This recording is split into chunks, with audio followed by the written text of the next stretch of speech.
Welcome to another exciting episode of Pandey ji का podcast. तो आज हमारे गेस्ट हैं अभिनव, जो कि बिहार के पहले एमएमए फाइटर हैं जो नेशनल तक गए। तो आज उनके साथ हम पॉडकास्ट करेंगे एंड क्वेश्चंस करेंगे एमएमए के बारे में, उनकी जर्नी के बारे में। तो देखते रहिए लास्ट तक। आपने अपना करियर कैसे शुरुआत किया था? आपने किस स्पोर्ट को चुना था? करियर कहाँ से स्टार्ट किया था, इससे पहले मैं अपने एक लाइफ का स्टोरी बताना चाहता हूँ।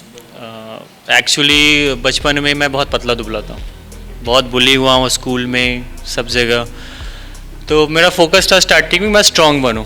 कैसे स्ट्रॉन्ग बनूँ? जिस लोकेलिटी में मैं था, जहाँ मेरा होम टाउन है नवादा, वहाँ पे थोड़ा सा मतलब एक मान के चलो गैंग वॉर जैसा इस तरीके का थोड़ा सा माहौल रहा है हम लोग के स्कूल में। बिहार में था सा स्कूल वगैरह में झगड़े वगैरह होते थे उसमें। तो ऐसा सिचुएशन आया कि एक टाइम मतलब मैं अपने बहुत ज़्यादा बुली होने लगा, लोग मेरे को पीटने लगे, ऐसा मतलब ऐसा सिचुएशन आया था लाइफ में। तो हुआ क्या कि मेरे को स्ट्रॉन्ग बनना था, तो मैंने सबसे पहले जिम ज्वाइन किया। लोगों को देखता था जिम जाते हुए, जिम ज्वाइन किया, मसल स्ट्रेंथ बढ़ाया, पावर बढ़ाया। फिर लगा मेरे को, मैं एक मूवी से ज़्यादा इंस्पायर हुआ हूँ, उसमें कराटे किड्स मूवी आई थी, तो उससे ज़्यादा मैं इंस्पायर हुआ हूँ। तो देख के मेरे को लगा मेरे को मार्शल आर्ट करना है, सीखना है सारा सब कुछ। तो मेरा था स्टार्टिंग से मेरे को कराटे ये सब सीखना है सारा। तो मैं जब पटना शिफ्ट हुआ तो यहाँ आके एक स्टूडियो ऑफ मार्शल आर्ट काटी फैक्ट्री में, तो वहाँ मैंने ज्वाइन किया एज कराटे के लिए। ठीक है, मेरा बेसिक स्टार्ट हुआ कराटे से। आपने मॉडलिंग से बॉडी बिल्डिंग में कब ट्रांजिशन किया था, या आप ये दोनों साथ में किया करते थे?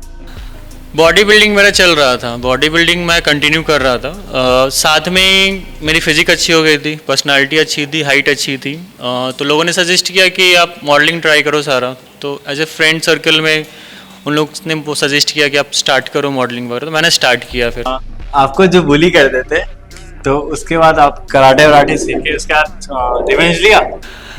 रिवेंज तो नहीं, एक मार्शल आर्ट ऐसा नहीं कि आपके लाइफ में एक डिसिप्लिन आ जाता है। जब डिसिप्लिन आ जाता है, नॉलेज हो जाता है कि आप किसी को हिट करोगे, पंच करोगे, उससे कितना पेनफुल हो सकता है सारा सब कुछ। जब नॉलेज आने के बाद फिर खुद ब खुद वो चीज़ अंदर से निकल गया कि नहीं ये सही चीज़ नहीं है, एक नॉलेज आ जाता है। तो इसलिए मार्शल आर्ट को लोग बोलते हैं कि लोग फाइटिंग के लिए सीखते हैं, ऐसे के लिए, ऐसा कुछ होता नहीं है। मार्शल आर्ट एक फॉर्म है जिससे आप अपने अंदर डिसिप्लिन को आप मतलब डेवलप होता है सारा, और बहुत कुछ है इसमें। क्या यूज होता है उस मार्शल आर्ट्स के लिए? मैंने सब क्यों यूज करता है? मैं इस लोग स्टार्टिंग में तो लोग चाहते हैं कि मैं फाइट सीखूं, थोड़ा स्ट्रांग बनूं, क्योंकि मार्शल आर्ट जो है इसमें आप एक तो मेंटली स्ट्रांग होते हैं, बॉडी से स्ट्रांग होते हैं, अपने अंदर एक डिसिप्लिन आता है। ठीक है, वो डिसिप्लिन आपके सिर्फ मार्शल आर्ट में नहीं, आपके अपने लाइफ में सब जगह वो आता है। वो डिफाइनिंग मूवमेंट क्या था जब आपने डिसाइड किया कि मुझे अब एमएमए में प्रोफेशनल लेवल पे जाना है? क्योंकि आपकी कहानी से ऐसा लग रहा है कि आपने मॉडलिंग भी की, पावर लिफ्टिंग भी की, बॉडी बिल्डिंग भी की।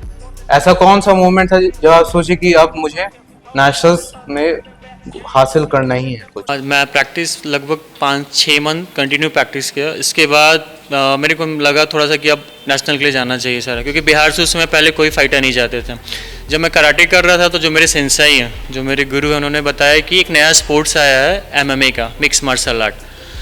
तो बोले कि वो ट्राई करो, बिहार में अभी तक आया नहीं है, लोग बाहर इसको प्रमोट कर रहे हैं सारे। तो मैंने ट्राई किया, और उस समय मैं बिहार का फर्स्ट एमएमए फाइटर था जो कि नेशनल जाता, वो अकेले जाता था।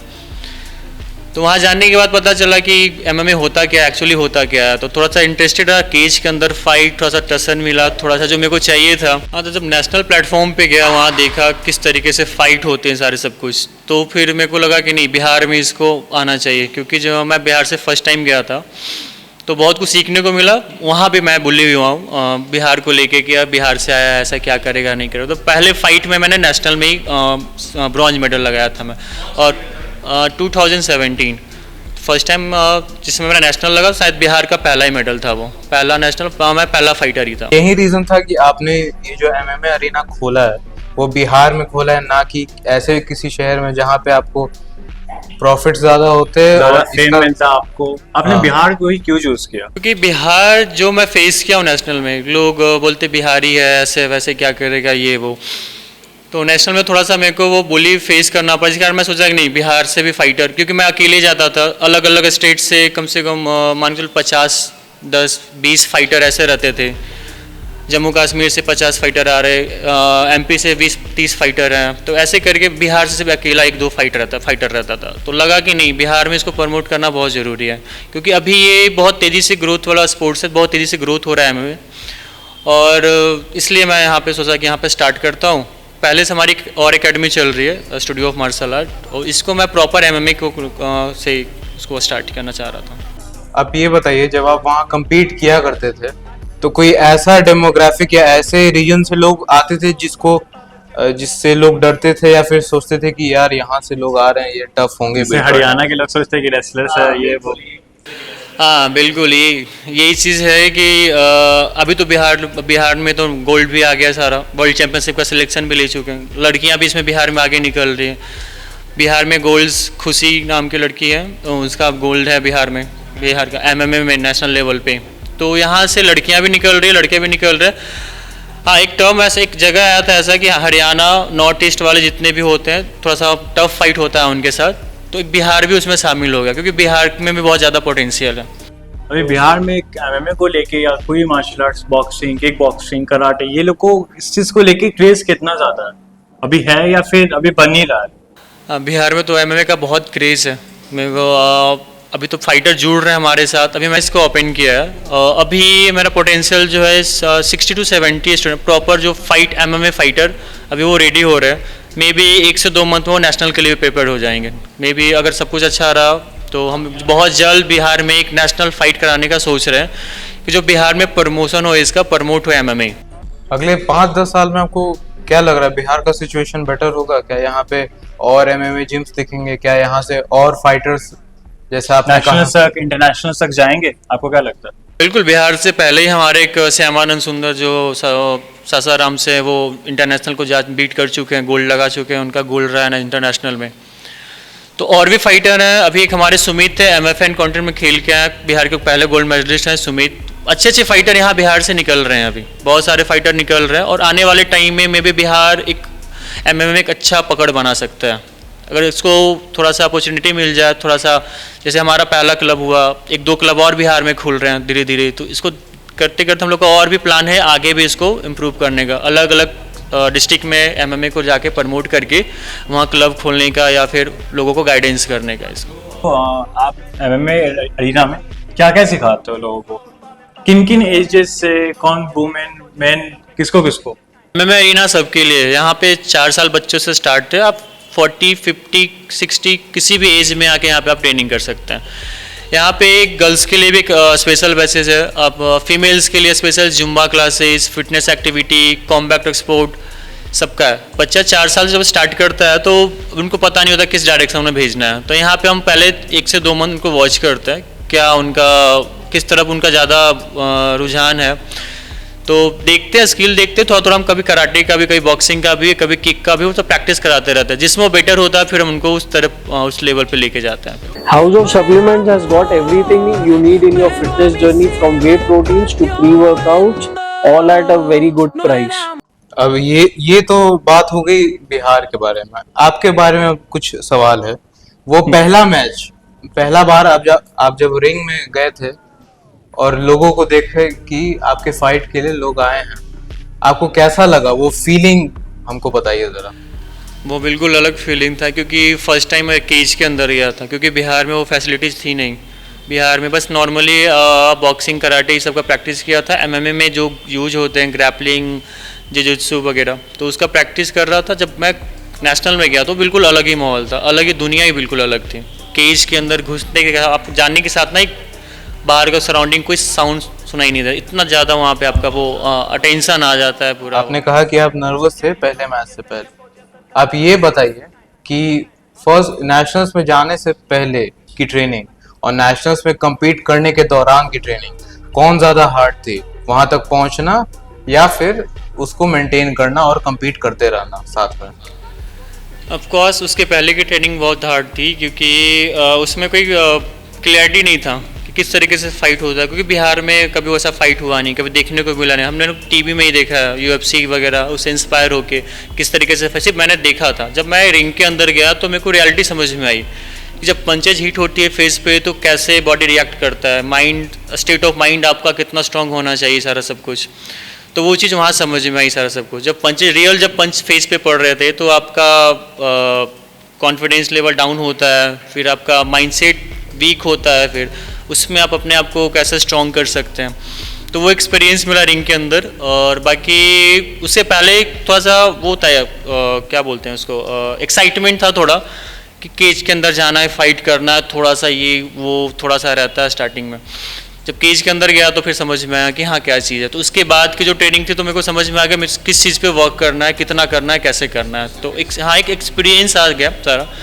तो केज में जाने के बाद एक एक्सपीरियंस आ जाता है कि कैसे आप बुले हुए हैं बहुत ज्यादा, आपने पंचेस भी बहुत खाए हैं। ये बताइए, अब जब आप एक एमएमए नेशनलिस्ट हैं, आपको लगता है क्या कि अकेले इस पोजीशन में अगर आप रहें अब और आपको कोई जंप करे तो आप उन लोग को 3-4 लोगों को हैंडल कर पाएंगे?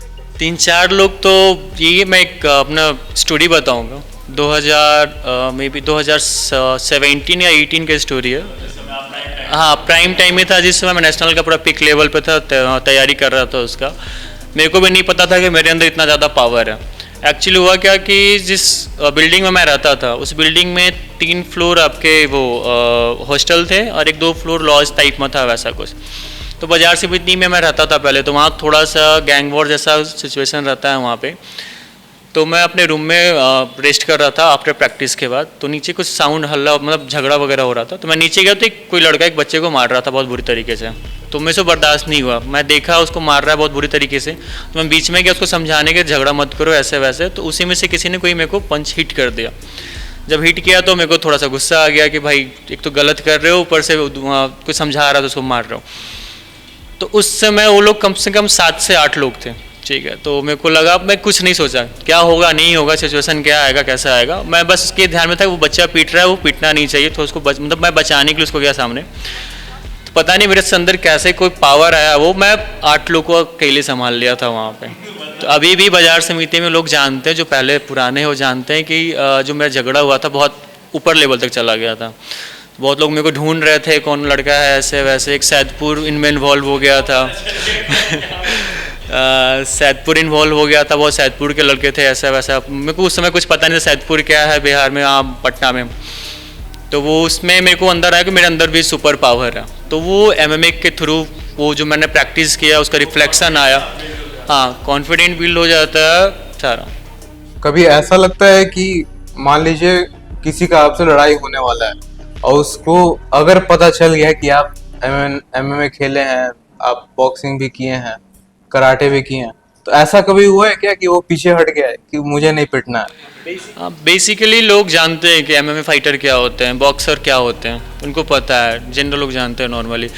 और अगर जो प्रोफेशनल फाइटर होगा, एमएमए फाइटर होगा, बहुत हद तक 99% वो चाहते हैं कि फाइट ना हो, मतलब झगड़ा ना हो, बातों से सुलझाने की कोशिश करते हैं। अगर अगला बंदा वैसे उस सिचुएशन में वो बहुत हद तक अगर 1% वो हो जाता है ना, तो फिर वो फाइट होता है। तो फिर ऑफकोर्स नॉर्मल आदमी, क्योंकि एमएमए फाइटर को पता है बॉडी का वीक पॉइंट क्या होता है, पंचेस का पावर पता है उसको सारा, ठीक है। तो उस हिसाब से वो आराम से 3-4 लोगों को वो हैंडल कर सकता है। आपने एमएमए किया है, आपने पावर लिफ्टिंग भी किया है, आपने बॉडी बिल्डिंग, मॉडलिंग, ये सारे डिसिप्लिन जो है, ये बताइए आप इन सब ने आपको क्या सिखाया? इन सब से मेरा था स्टार्टिंग से स्ट्रांग बनना। मैंने बताया मैं बचपन बहुत बुली हुआ हूँ, तो बहुत मैं पतला दुबला भी था, तो जिसके कारण बुली होता था। और थोड़ा सा मेरे को स्टार्टिंग से थोड़ा सा इंटरेस्ट था स्पोर्ट्स में, क्योंकि मेरे को स्पोर्ट्स में कुछ अच्छा करना है। तो बॉडी बिल्डिंग से मेरा करियर स्टार्ट हुआ, बॉडी बिल्डिंग ट्राई किया, मैं मिस्टर बिहार भी रह चुका हूँ।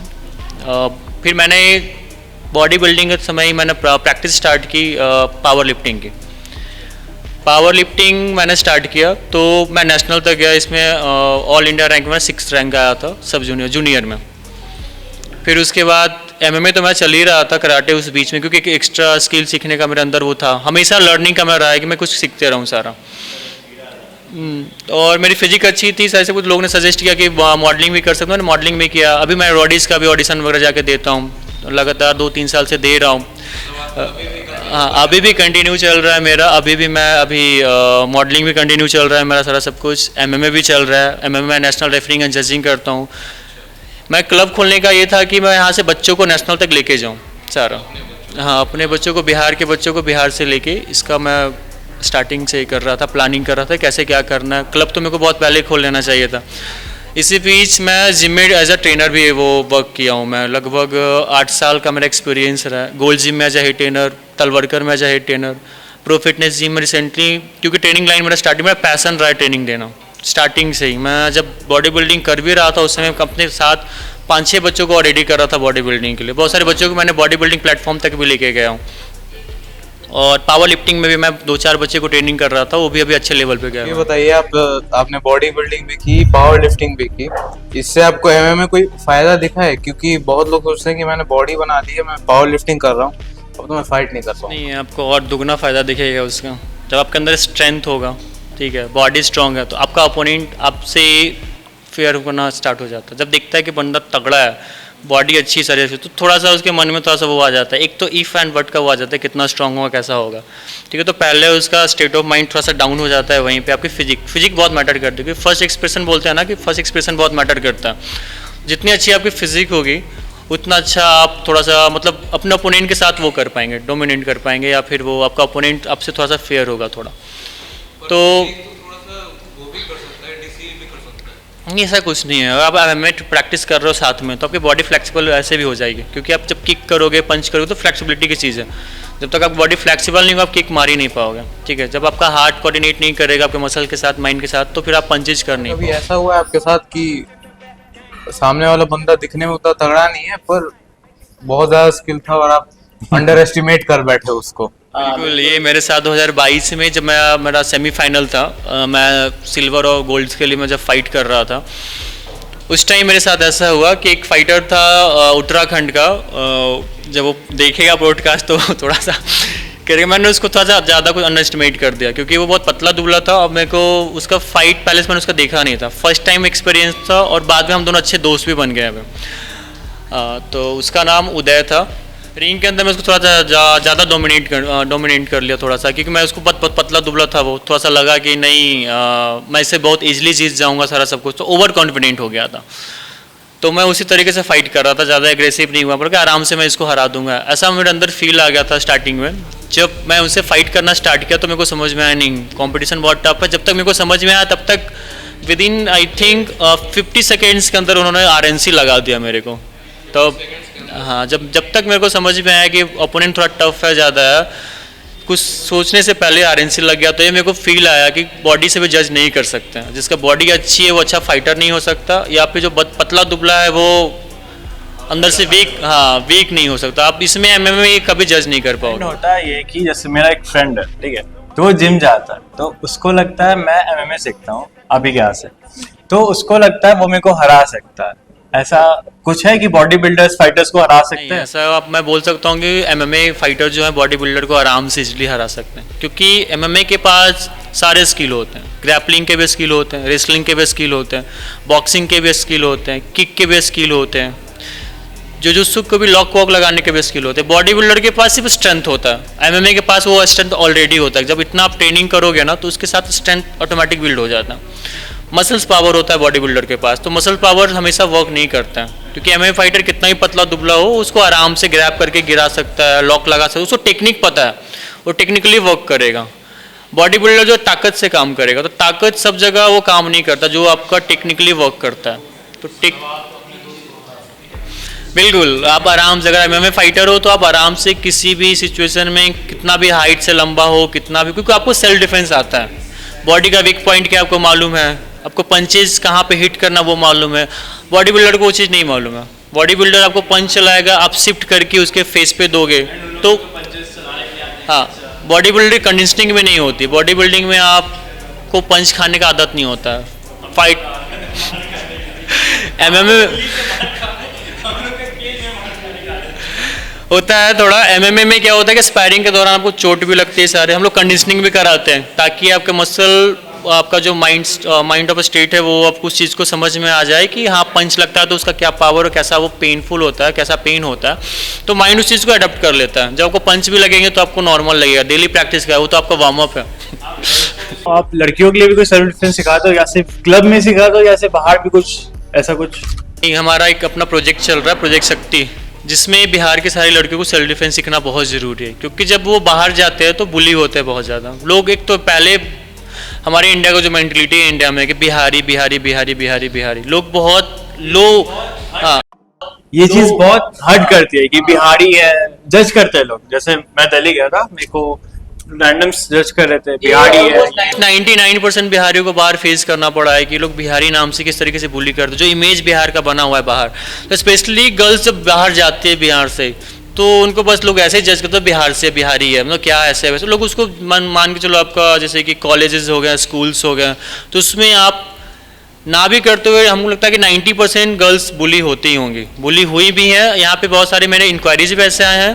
बहुत हैरास भी होते हैं, अपने ही फैमिली मेंबर्स हैं और उनको पता नहीं है क्या करना, डर के मारे कोई कुछ बोल नहीं पाता आजकल तो। बिल्कुल, और मेरे साथ जो मेरी कलीग हैं उनको उनके साथ भी ये सिचुएशन फेस करना पड़ा है। तो ये सब को ध्यान में रखते हुए मैंने अपना एक प्रोजेक्ट बनाया, प्रोजेक्ट शक्ति, जिसमें हम सारी गर्ल्स को, जितने बिहार की गर्ल्स हैं, सबको सेल्फ डिफेंस मैं सिखा सकूं। हाँ, कैसे रहे, कहीं जा जाके या कोई स्पेसिफिक स्कूल या फिर सिर्फ अपने क्लब में, ऐसा क्या? हमारा क्लब है, क्लब में भी हम अपना ट्रेनिंग दे रहे हैं। सेकेंड चीज़, हमारा भी बहुत सारे स्कूल्स के साथ कोऑर्डिनेट करके वो करा रहा हूँ मैं। जैसे कि अभी मैंने recently Shastri Nagar girls high school में मैंने भी कराया सेल्फ डिफेंस का, जयपुरिया स्कूल में मैंने सेल्फ डिफेंस का कराया, फिर आपका मिलेनियम स्कूल में कराया। इसी तरीके से मेरा थोड़ा सा गोल है कि आराम से पूरे अभी स्कूल से स्टार्ट किया है, फिर मैं इसको कॉलेज लेवल पे जाके फिर एक अपना वो करके स्टार्ट करना चाहता हूँ कि बिहार में सारे लड़कों को सेल्फ डिफेंस आना चाहिए।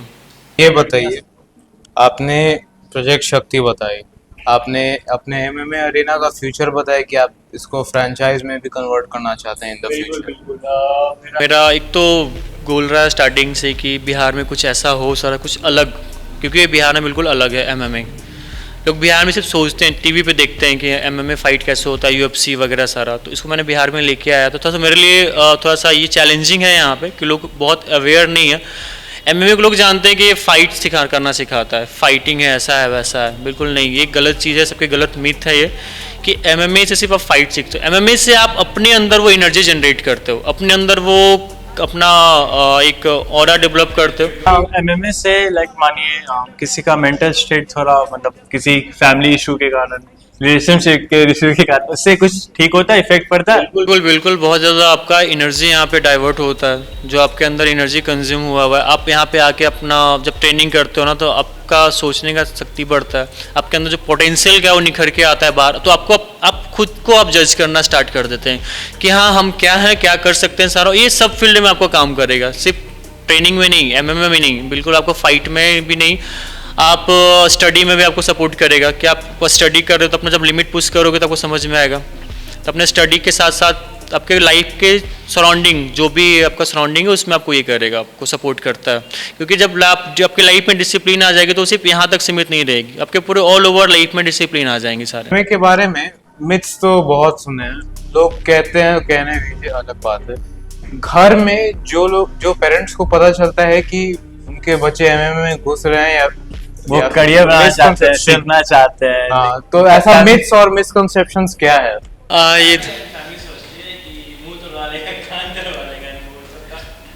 ये तो है बिहार का मेंटलिटी है, बिहार का मतलब सारे पेरेंट्स को अपने बच्चे का फिक्र होता है।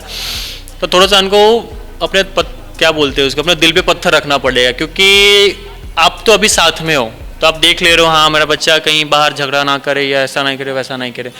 जब बच्चा बाहर जाता है, अब बिहार से बाहर जाता है, तो जब वो बुली फेस करता है तो उसका मेंटल हेल्थ कितना ख़राब होता है सारा सब कुछ। जब स्टार्टिंग से वो रफ एंड टफ रहेगा, यहाँ पे ट्रेनिंग करके उसको पता है सेल्फ डिफेंस क्या होता है, अपना सेल्फ प्रोटेक्ट कैसे कर सकते हैं सारा। जब लड़कियों को पता होगा कि हम अपने को कैसे बचा सकते हैं, तो आज के डेट में फिर कोई क्राइम ही नहीं होगा सारा। तो स्पारिंग भी कराते हैं, तो गर्ल्स का भी स्पारिंग होता है संडे को? हाँ, यहाँ गर्ल्स का भी स्पायरिंग होता है सारा। स्पायरिंग फिर से, हाँ, यहाँ गर्ल्स का भी स्पायरिंग होता है। बहुत सारी गर्ल्स यहाँ से, हमारा और क्लब है स्टूडियो ऑफ मार्शल आर्ट, वहाँ भी बहुत सारी गर्ल्स ट्रेनिंग लेती हैं, यहाँ भी ट्रेनिंग लेती हैं सारे। तो बहुत लोग तो नेशनल के लिए, यहाँ तो ज़्यादातर नेशनल प्लेयर ही हैं एमएमए के।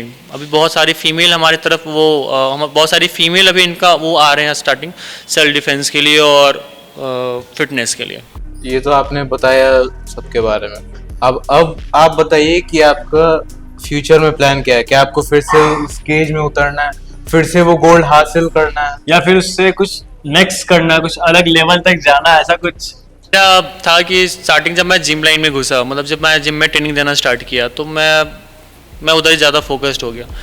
प्रैक्टिस छूट गई, सारा सब कुछ छूट गया, तो थोड़ा लगा कि नहीं अब नहीं कर पाऊँगा, एज भी होते जा रहा है ऐसा वैसा। तो फिर मेरे अंदर एक थोड़ा सा फिर से इंटरेस्ट आया है, इसी के लिए मैंने अपना क्लब ओपन किया हूँ।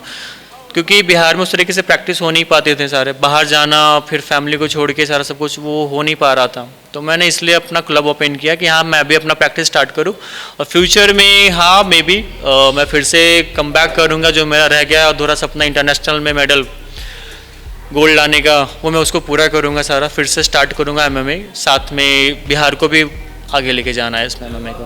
जब आप नेशनल्स पहली बार खेले तो उसमें आपका उस टाइम आपका एज क्या था, मतलब कॉलेज में थे, स्कूल में थे, क्या कर रहे थे? रिसेंटली मैं जस्ट 12th पास आउट हुआ था, उसके बाद मैं स्टार्ट किया था, तो बीच बीच में था मेरा एज, मैं जूनियर से स्टार्ट किया था, 18 to 21 का एज होता, उस बीच में मैंने स्टार्ट किया था जूनियर से। ये कि गवर्नमेंट का एमएमए को लेकर कुछ है, कोई लोग एमएमए को स्पॉन्सर करना चाहते हैं क्या? एमएमए को प्रमोट करना चाहते हैं या नहीं? अभी देखिए इंडिया में तो एमएमए का उतना ज़्यादा क्रेज़ नहीं था पहले, अभी तो धीरे धीरे बहुत सारी मूवी आ गई हैं, आपके सुल्तान, ब्रदर्स, लाइगर, तो इंडिया में बहुत तेज़ी से बढ़ता हुआ स्पोर्ट्स है ये, तो बिल्कुल एक अलग हटके स्पोर्ट्स है ये, तो प्लेटफॉर्म इसका बहुत बड़ा है, आने वाले टाइम में मे भी ऐसा हो। अभी लेकिन अभी हमारा स्टार्टअप हो चुका है, एशिया यूथ चैम्पियनशिप हमारा जो है, एशिया में हमारा कनेक्ट जुड़ गया है ये एमएमए, एशिया के साथ यूथ का जुड़ गया है इसमें, और मे बी देखो आगे फ्यूचर में क्या होता है, मे बी हो सकता है कि ये ओलंपिक से भी एसोसिएटेड हो जाए। आपको लगता है कि नेक्स्ट 5 to 10 years में बिहार स्पेशली प्रोड्यूस कर पाएगा एक यूएफसी चैंपियन? बिल्कुल, क्यों नहीं, हमारे श्यामानंद सुंदर बहुत दिन से मेहनत कर रहे हैं, मे बी उनको चांस मिले तो कर सकते हैं, क्योंकि बिहार में पोटेंशियल बहुत होता है, बिहार के बच्चों में पोटेंशियल है, हिम्मत है, स्टार्टिंग से हम लोग देखते आए हैं सारा सब कुछ, तो अब वक्त है दिखाने का कि बिहार में कितना पोटेंशियल है। तो वो एमएमए एक प्लेटफॉर्म है जहाँ पे आप अपना सारे स्किल दिखा सकते हैं, बॉक्सिंग जिस प्लेटफॉर्म से आप आ रहे हो ट्रेनिंग करके, आप यहाँ पे एमएमए एक ऐसा स्पोर्ट्स है ना कि आपको सारे स्किल वाले को वो साथ में लेके चल रहे हैं। जैसे बॉक्सिंग, अगर बॉक्सिंग प्लेयर है तो वो भी एमएमए कर सकता है, रेसलर है तो वो भी एमएमए कर सकता है, अगर टेक्वांडो प्लेयर है तो वो भी एमएमए कर सकता है, जूडो भी कर सकता है, आपके ग्रैपलर भी है वो भी एमएमए कर सकते हैं, तो सबका टेक्निक सीख के पूरा कंप्लीट बना हुआ प्लेटफॉर्म है, यहाँ पे सारे स्पोर्ट्स पर्सन आके वो अपना वो कर सकते हैं। एमएमए में जब भी हम लोग देखते हैं सब फाइटर्स का एक फाइट स्टाइल होता है, किसी का किक बॉक्सिंग स्टाइल होता है, किसी का कराटे स्टाइल होता है, कोई बॉक्सर होता है टुपोरिया जैसे, कोई ग्रैपलर्स होता है, कोई रेसलर्स होता है, स्पेशली वो लोग जो लोग दागिस्तान से आए हुए हैं। तो आपका कौन सा बेस प्लेटफॉर्म था जो आप प्रेफर करते थे वाइल फाइटिंग? हाँ बिल्कुल, मेरा प्लस पॉइंट क्या था कि जब मैं बॉडी बिल्डिंग कर रहा था, पावर लिफ्टिंग कर रहा था, वो मेरा प्लस पॉइंट था, क्योंकि मेरा मसल स्ट्रांग था, मेरे अंदर स्ट्रेंथ ज़्यादा थी, तो स्ट्रॉन्ग बेसिकली मेरा ग्रैपलिंग ज़्यादा स्ट्रांग था, क्योंकि जब मैं ग्रैप करता था तो मेरे को फील होता था कि जब मैं पावर लिफ्टिंग करता हूँ उसका एनर्जी मैं वहाँ पे दे सकता, मतलब दे पा रहा था सारा सब कुछ। मसल स्ट्रांग था तो मेरा ग्रिप अच्छी बन रही थी सारे, तो मेरे को स्टार्टिंग से मेरे को बॉडी बिल्डिंग और जो पावर लिफ्टिंग जो मैंने किया है वो मेरे को सपोर्ट किया केज के अंदर, तो यही कारण रहा है कि मैं बहुत तेज़ी से बहुत जल्दी मैं नेशनल में फर्स्ट टाइम में मैंने नेशनल में मेडल लगाया था, तो वो बहुत सपोर्ट किया है। की फेवरेट फाइट कौन सी थी?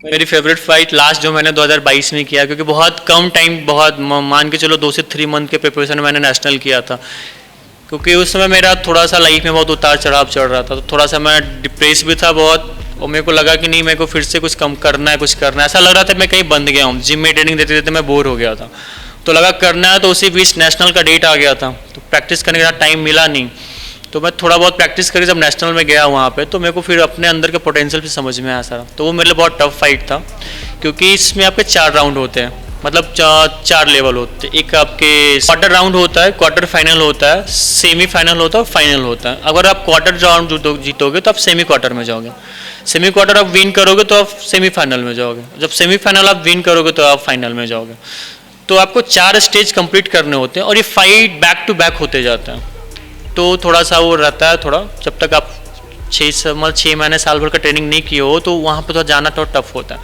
तो मैं 3 मंथ के ट्रेनिंग से फिर मैं सेमीफाइनल तक गया था, मतलब तीसरे राउंड तक गया था मैं, तो थोड़ा सा मेरे लिए डिफ़िकल्ट था, इंजरीज भी हुए थे, मेरे फिंगर फ्रैक्चर हो गए थे, फ्रैक्चर में फिर आपको फाइट करना है सारा सब कुछ, तो ये स्टेट ऑफ माइंड थोड़ा सा मेरा वहाँ बहुत ज़्यादा ये हुआ था, तो फिर मेरे को समझ में आया कि नहीं मैं अभी भी अंदर से स्ट्रांग हूँ, ये हूँ सारा सब कुछ। तो फिर मैंने फिर से स्टार्ट किया MMA। तो जब आपका ये जर्नी चल रहा था, आपके क्या क्या टूटा फूटा?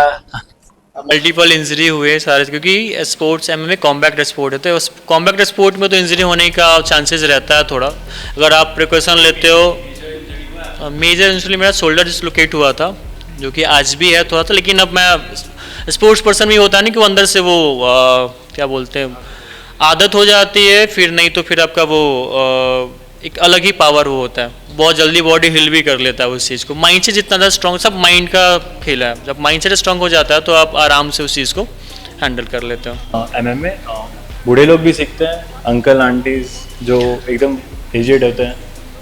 बिल्कुल, ये MMA एक फिटनेस है आपके, इसमें आपका फिटनेस अच्छा होता है, एक स्किल डेवलप होता है। अब एक दो लोग मेरे पास आए हैं वैसे ओल्ड एज में, क्योंकि उनके लाइफ में कुछ ऐसा इंसिडेंट हुआ है, ऐसा कुछ कि उनके फैमिली कोई परेशान कर रहा था, वो उस चीज़ को वो हैंड ओवर, मतलब वो उससे वो फाइट नहीं कर पाए, तो ऐसा सिचुएशन भी आया। तो अभी हमारी क्या है ना कि हमारा जो माइंडसेट है हमारा, अभी अगर आपके साथ आप कहीं बाहर जा रहे हो, 3-4 लोग आपको परेशान कर रहा हो, तो आप चाहोगे 99% चाहोगे कि आप वहाँ से निकल जाएंगे, ठीक है, आप उसको फेस नहीं कर पाते हैं। तो बहुत सारा ऐसा होता है, बहुत सारी फैमिली अपनी फैमिली के साथ कहीं बाहर जा रहे हैं, 3-4 लड़का उनको परेशान कर रहा है या फिर ऐसा कुछ कमेंट कर रहा है, तो उस कंडीशन में क्या होता है ना कि आप उस चीज़ को फेस नहीं कर पाते हैं, आपको लगता है कि नहीं यहाँ से हट जाओ ऐसे, तो वो लोग को बढ़ावा मिल जाता है और वो लोग उसको और ज़्यादा वो बढ़ा देते हैं। तो मैं इतना ही कहूँगा, सेल्फ डिफेंस आज के डेट में सबको आना चाहिए। जब आप सेल्फ डिफेंस पता होगा आपको, तो आप उसको आराम से हैंडल कर पाओगे, आप उसको समझा पाओगे कि ऐसा नहीं करो। आप उससे अभी ये क्या कि 99% के माइंड सेट इतना वीक होता है ना कि उससे वो फेस ही नहीं कर पाते हैं।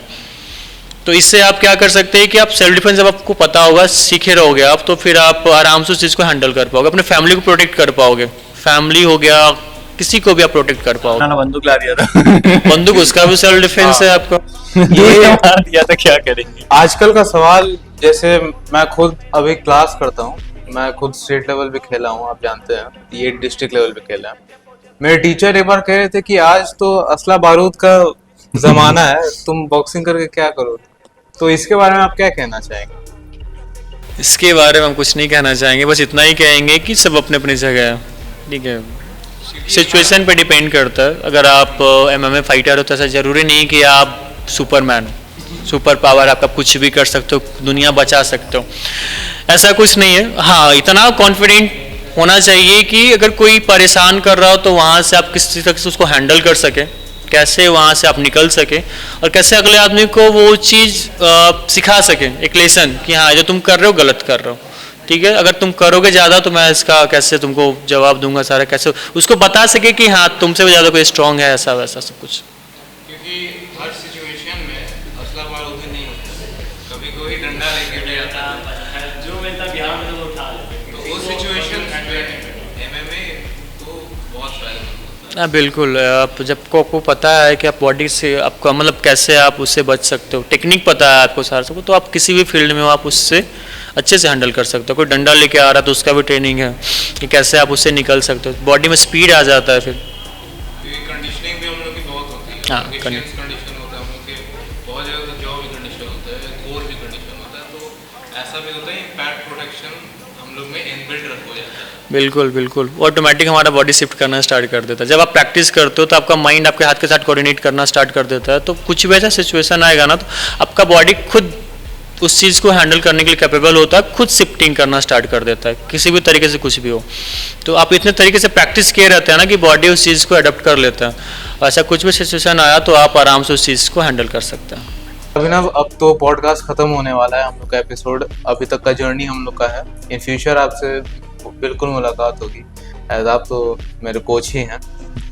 ये हम लोग के पॉडकास्ट से कोई भी अगर आप यहाँ MMA अरीना में आएगा तो क्या उसके लिए कुछ स्पेशल डिस्काउंट कोड है? बिल्कुल स्पेशल डिस्काउंट रहेगा। ऐसे भी हमारे जितने भी आते हैं तो मैं डिस्काउंट देता हूँ सबको, 10 to 15% डिस्काउंट रहेगा हमारा।